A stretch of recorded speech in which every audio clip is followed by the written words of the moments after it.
Hey guys, LQ here with the LQ Review, and I'm back with my review of episode 14 of season 9 of The Walking Dead. So, this episode was entitled Scars. And if you remember, we were told earlier in this season that Daryl and Michonne both have an X scar on their back, and we learn why in this episode. This episode is told largely in flashback, so you've got two concurrent stories happening at the same time in this episode. You've got the flashback story, which takes up the majority of this episode, and it tells a story of one of Michonne's friends from before the zombie apocalypse started. They come knocking on the door to Alexandria, and this is shortly after Rick's quote unquote death. Michonne is very pregnant at this point with Rick's baby, so it wasn't long after. But one of Michonne's old friends from when she was younger comes knocking on her door at Alexandria, and she's like, "Wow, it's you!" And they reconnect, and they're really happy to see each other. And Michonne's friend has a whole gaggle of kids with her, probably 6, 7, 8 kids with her. So Michonne is real quick to bring them into Alexandria, and then we learn that everything isn't as it appears to be. Michonne's friend is actually very bad. She's trained these kids how to be psycho killers, and they kidnap Judith and some other kids from Alexandria, raid the pantry, and get out of town. And then Michonne and Daryl have to track them. And then there's a conflict.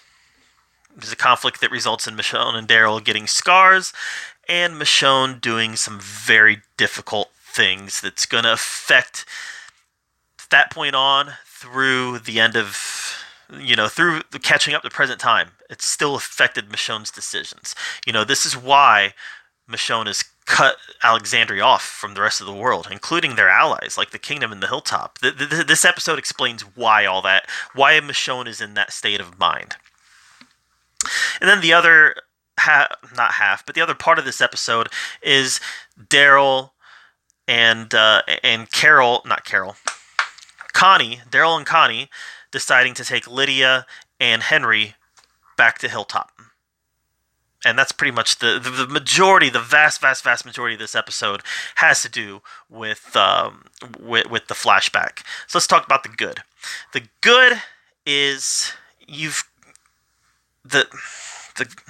this is going to be confusing because part of the good is also part of the bad.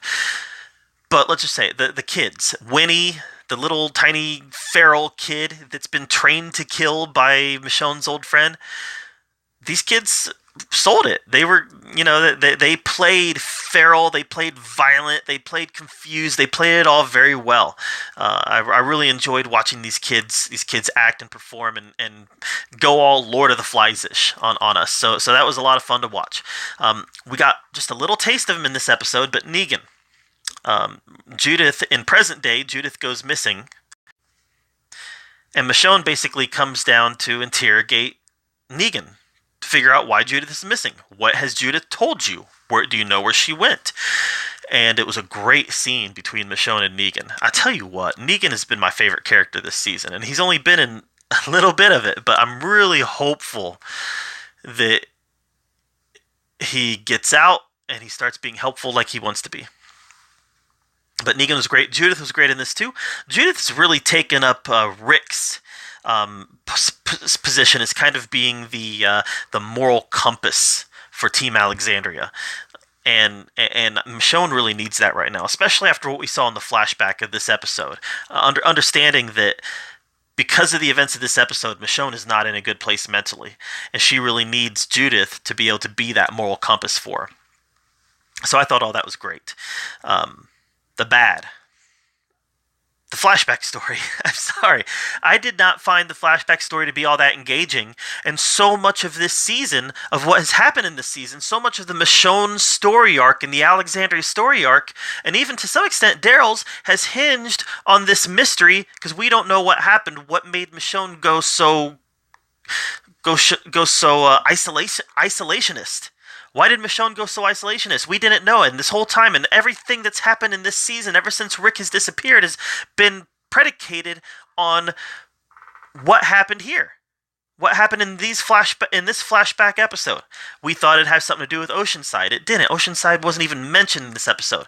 No, it all came down to Michonne's friend and these feral, evil children that Michonne had to deal with.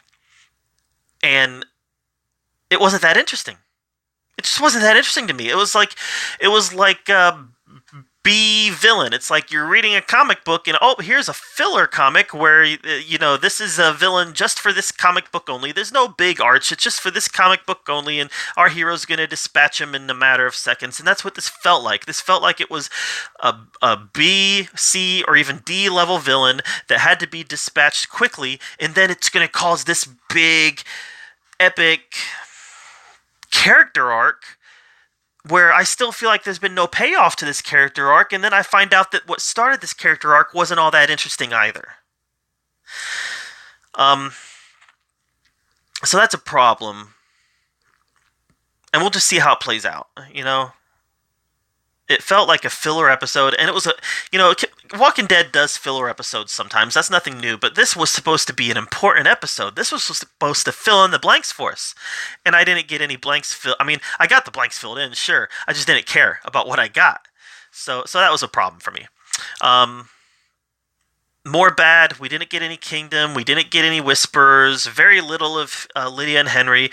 So everything that The Walking Dead has been showing us for the vast majority of this second half, the vast majority, was all abandoned in this episode. So again, I have problems with The Walking Dead doing that. Now, I have said last week, I wish we had more Negan, and I wish we had more Judith, and I do wish that we had more of them. I do wish that we get more of them, but I want it to be balanced, all right? I want it to be balanced. So I was happy we got a little bit of Negan, and we got quite a bit of Judith in this episode. But we didn't get any of the Kingdom. We didn't get any of King Ezekiel or Carol. We saw so little of Lydia and Henry. So all these storylines that they're forcing us to get invested in by showing us just this storyline episode upon episode and completely leaving out Negan and Judith for several episodes, now it's like... Walking Dead is so... I don't know why they do this, but they do it all the time. Show some balance. Balance these characters out so we don't have to wait 2-3 weeks before we can be with these characters again. So, I don't know. This episode wasn't great. It felt like filler. It felt like, we have 2 episodes left after this one, so we have to finally tell that story that nobody's really interested. Even though I was interested in how they got those scars. I was interested in why Michonne went all crazy, but I didn't care about what they showed me. So, Walking Dead Season 9 overall has been great, but this wasn't a good episode. In my opinion, anyways. This was not a very good episode. It kind of brought the whole narrative of this season to a halt, just to tell a self-contained story that nobody really cared about. So, I'm LQ. This is the LQ Review. What did you think of this episode? Let me know in the comments down below. Make sure you subscribe to my channel, and you can find me at the LQ Review on Facebook. And as always, thank you for being here, where we get to talk about all the geeky, nerdy stuff that we love to talk about. And until next time, thanks again.